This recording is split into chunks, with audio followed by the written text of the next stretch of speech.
Bonjour à tous, je suis Anne-Véronique Bellac, je suis directrice du Travel chez Google et je suis ravie d'animer aujourd'hui cette table ronde autour de la thématique du tourisme face aux défis climatiques. Le tourisme mondial, c'est 8% des émissions de CO2 et le transport représente une part importante de ces émissions. Et nous, Google, on a un rôle clé dans cet écosystème puisque 2 milliards de visiteurs passent sur nos plateformes avec une intention de voyage. Donc l'information qui leur sera restituée va être clé quant aux choix qu'ils feront et quant à l'impact environnemental de ces choix.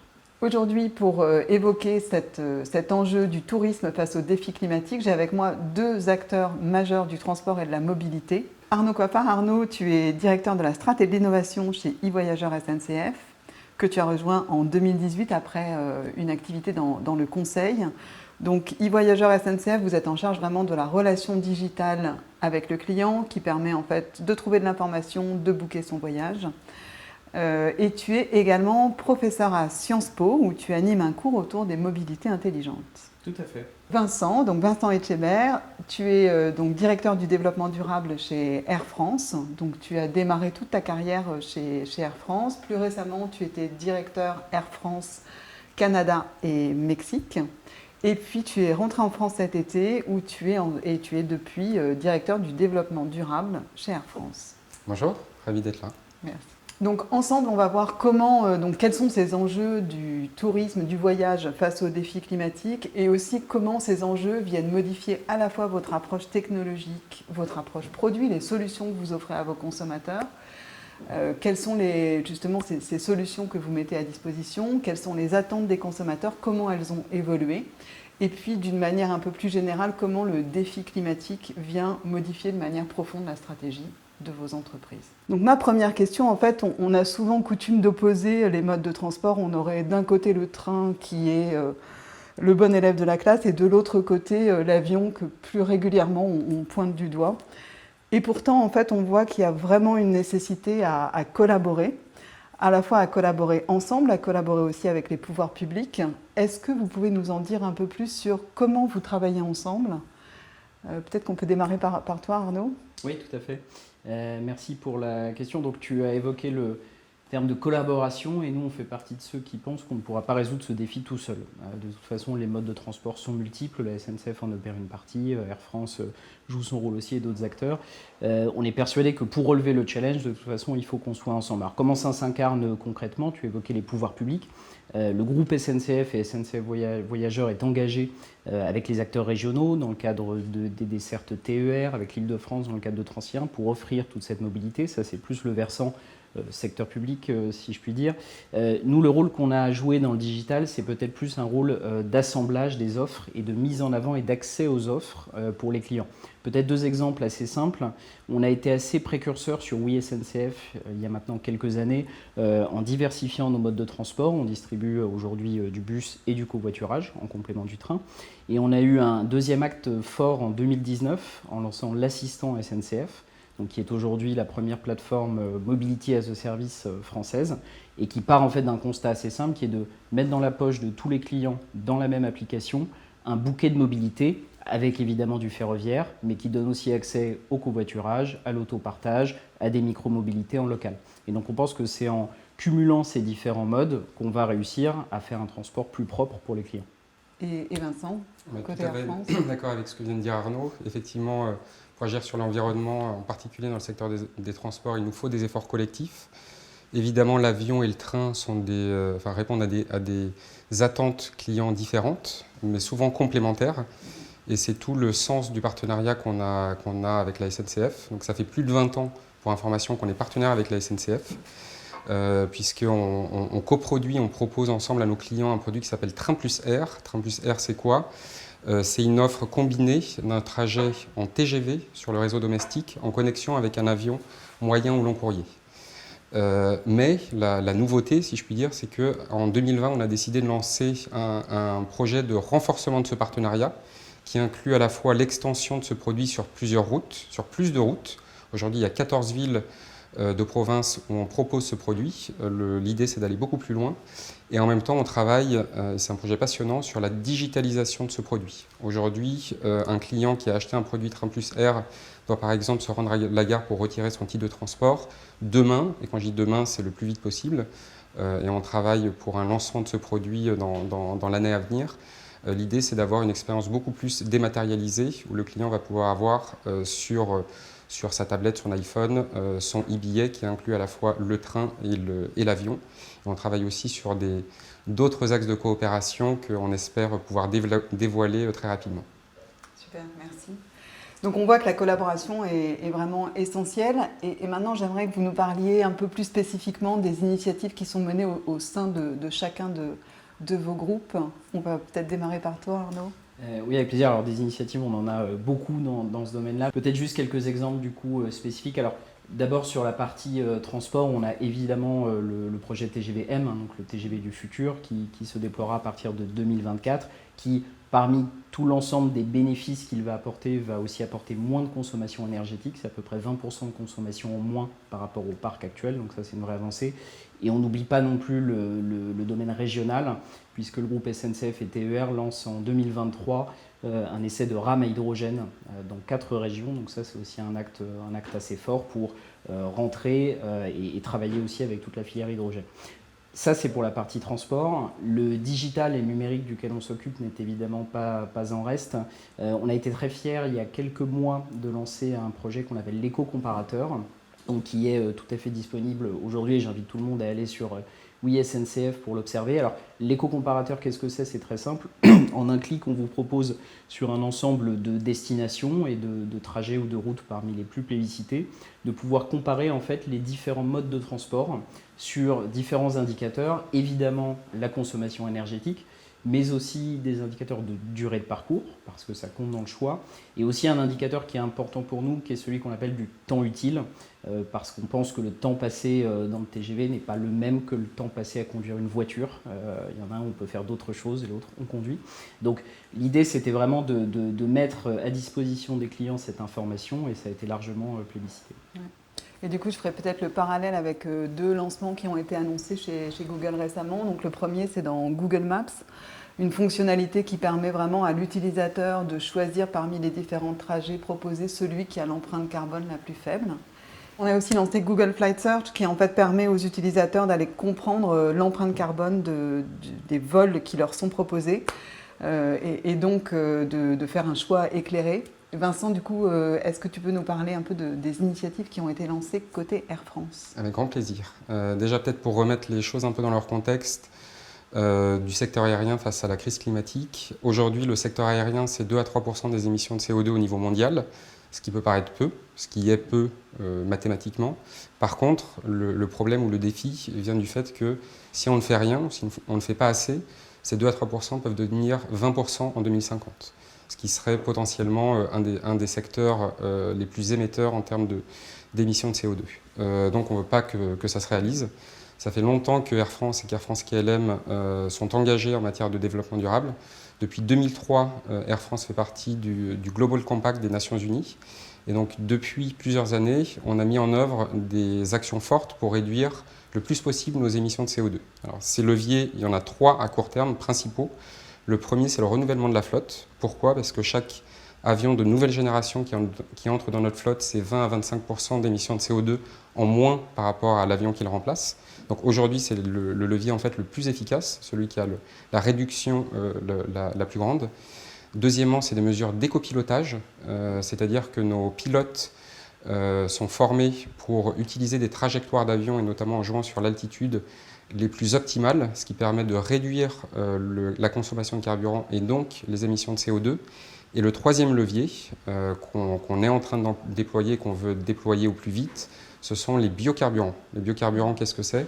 C'est des carburants qui sont issus de l'économie circulaire, c'est-à-dire qu'on va recycler des déchets, des huiles usagées par exemple, pour en faire du carburant. Et ce biocarburant, il va permettre 90% d'émissions de CO2 en moins par rapport à du carburant classique. Donc vous voyez que par rapport au renouvellement de la flotte, c'est un dispositif qui va encore beaucoup plus loin. Et hier, on était très fiers, le 18 mai, de lancer notre premier vol long courrier au départ de Roissy-Charles de Gaulle avec du biocarburant, avec 16% pour être exact de biocarburant. Et donc ces actions sont complémentaires. On a besoin d'un bouquet de leviers qu'on actionne de plus en plus avec des horizons de temps différents. Et en particulier, ces biocarburants vont jouer et sont amenés à devenir notre levier le plus important en termes de décarbonation dans les années à venir. Effectivement, j'ai lu cette information aujourd'hui avec beaucoup à la fois d'intérêt et de très impressionné par ce nouveau lancement. Donc en fait, on voit bien que ce besoin d'information et la prise de conscience de la nécessité d'être capable de voyager de manière plus responsable et grandissant, est-ce que c'est aussi des attentes que vous observez chez vos clients ? Absolument. On voit de plus en plus une prise de conscience de la part de nos clients sur leurs propres émissions, sur leur propre empreinte carbone, pas seulement sur l'aérien bien sûr, sur l'ensemble de leur mode de consommation. On voit des comportements pour favoriser des solutions bas carbone, surtout sur les trajets les plus courts. Et c'est là que notre partenariat avec la SNCF prend tout son sens.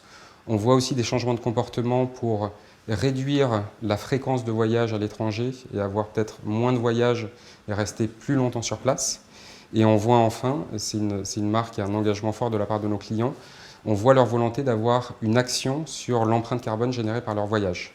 Et c'est-à-dire qu'ils vont être de plus en plus sensibles à des offres de la part des compagnies aériennes, dont Air France, en termes de compensation, c'est-à-dire contribuer à réduire son impact climatique par des projets principalement de plantation d'arbres, parce qu'un arbre, pendant sa croissance, va capter du CO2 dans l'atmosphère grâce à la photosynthèse. Donc depuis plusieurs années maintenant, on propose à nos clients qui achètent des billets sur Internet, sur le site Air France, de contribuer à réduire avec un programme qui s'appelle Trip and Tree. Et à côté de ça, pour nos clients entreprises, on offre cette même possibilité de réduire par la compensation leur empreinte, mais on va même plus loin en leur offrant la possibilité de contribuer à l'achat de financement de biocarburants que je mentionnais tout à l'heure, puisque vraiment, encore une fois, c'est un levier qui va être absolument capital dans notre trajectoire de décarbonation.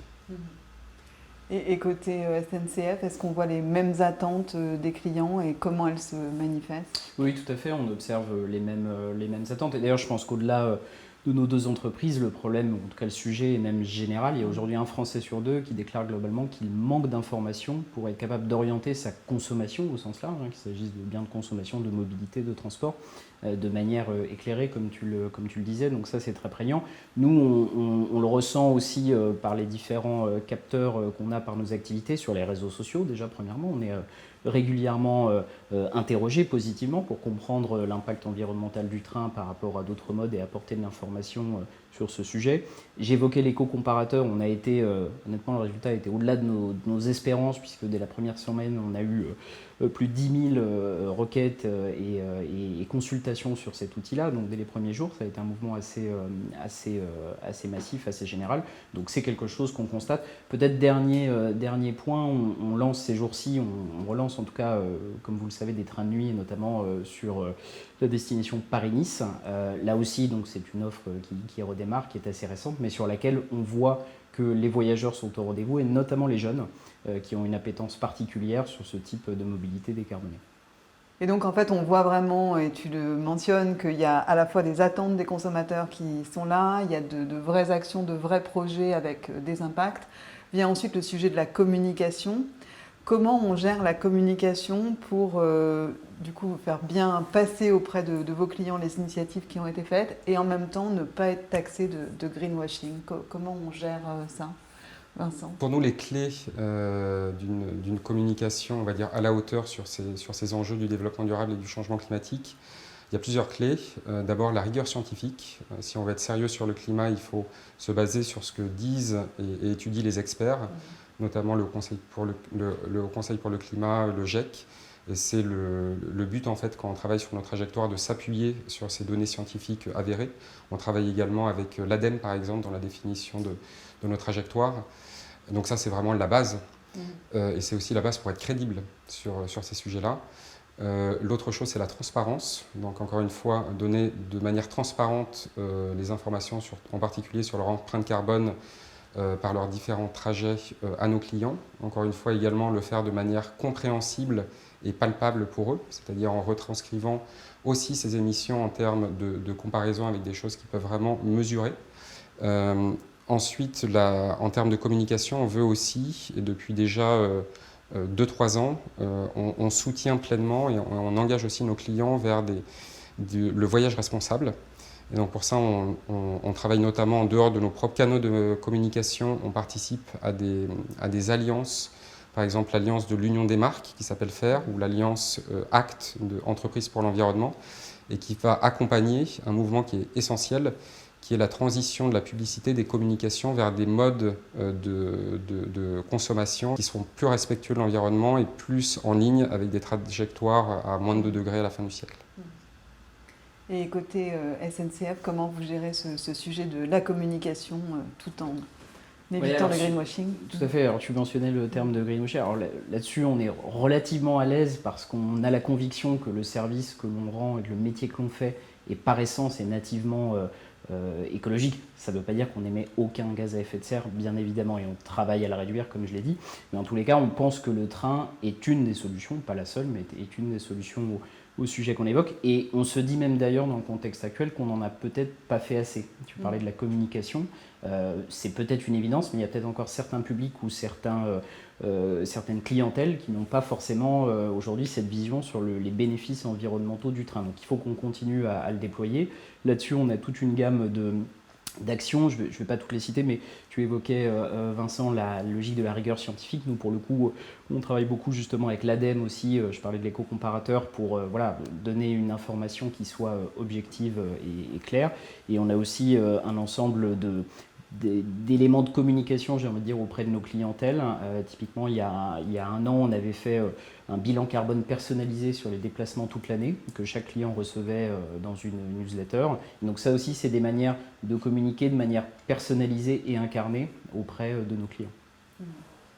Et on a vu aussi qu'avec cette crise du Covid, finalement, à la fois le tourisme, le voyage avait été complètement mis en pause et que ça a offert vraiment une bouffée d'oxygène à certains, enfin globalement à la planète et à certains endroits dans lesquels il y avait beaucoup préalablement de surtourisme. On s'achemine fort heureusement vers une reprise progressive et une sortie de cette crise.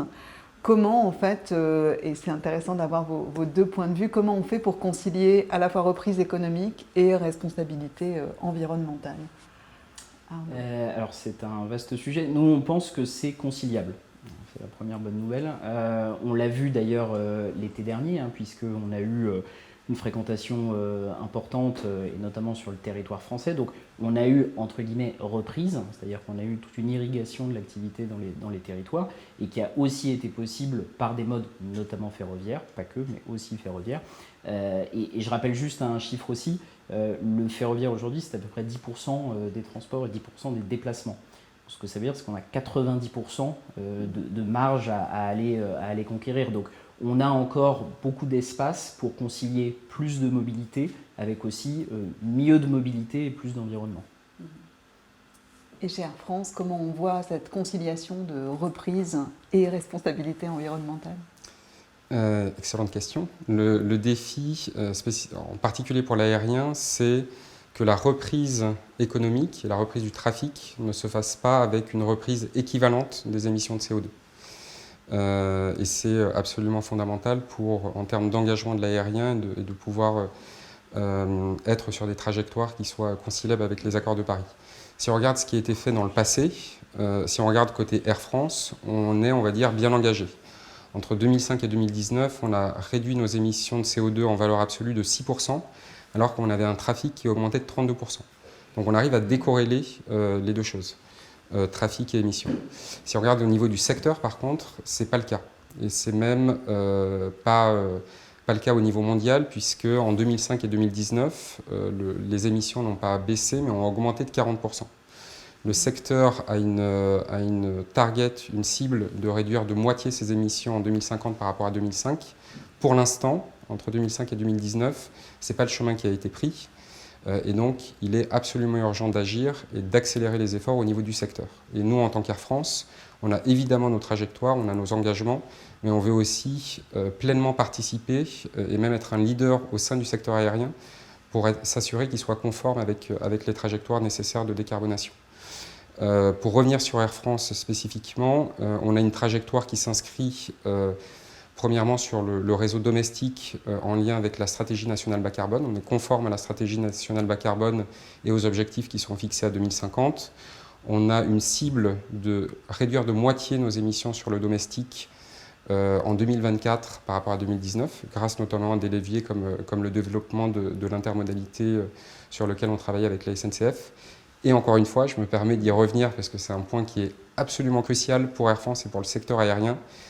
Un énorme facteur de succès pour la réussite de cette décarbonation du secteur et atteindre cette réduction de moitié en 2050, voire au-delà, viser aussi des objectifs net zéro au plus vite, ça va être justement ces carburants alternatifs.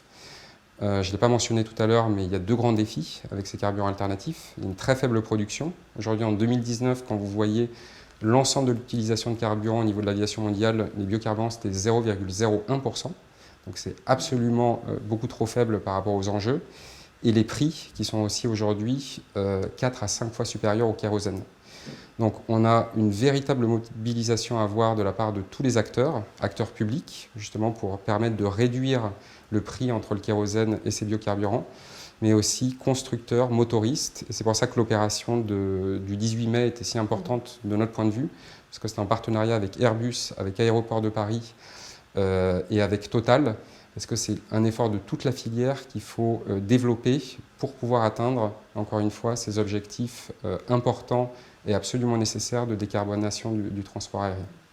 Oui, effectivement, quand tu évoques les chiffres, on voit que c'est un enjeu et qu'on en est au tout début. Absolument. Ensuite, ce qui est d'intéressant aussi, c'est de regarder les tendances qu'on a vues émerger avec cette crise du Covid, notamment le domestique, la poussée du local, le slow travel. Ce qui m'intéresse, c'est de savoir, en fait, de vos 2 points de vue, quelles sont celles dont vous pensez qu'elles vont s'installer durablement, c'est-à-dire pas seulement liées à la crise, mais vraiment qu'on va voir s'installer dans le temps. Alors, comme je disais tout à l'heure, ce qu'on voit clairement et qui va s'installer durablement, c'est en général une réflexion sur le mode de consommation. Encore une fois, pour ce qui est du transport aérien, on voit de plus en plus une demande et un comportement de nos clients qui évolue avec plus de sobriété. C'est un mouvement qu'on encourage parce qu'on pense effectivement que pour la consommation de billets d'avion comme pour le reste de nos habitudes de consommation, il faut aller vers plus de sobriété. Je parlais d'horizon 2050 tout à l'heure en termes de grandes ambitions du secteur aérien. On sait aussi qu'il y a un besoin et une urgence à agir dès maintenant, et en particulier d'ici 2030.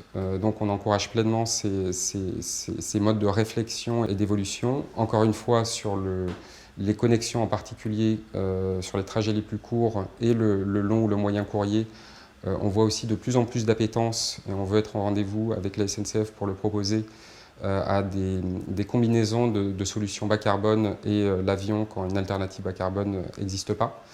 Donc on pense vraiment que ces mouvements vont s'inscrire dans le temps et on veut être là pour répondre à cette demande et à cet engagement de la part de nos clients. Et toi, Arnaud, qu'est-ce que tu vois perdurer parmi ces tendances ? Alors, ce qu'on a déjà pu constater l'année passée, qu'on espère constater à nouveau cet été, et qui, je pense, va forcément rester, c'est le retour aussi, tu l'as évoqué, au slow travel, au domestique, au régional, au local. Il y aura toujours, évidemment, du tourisme international, c'est évident.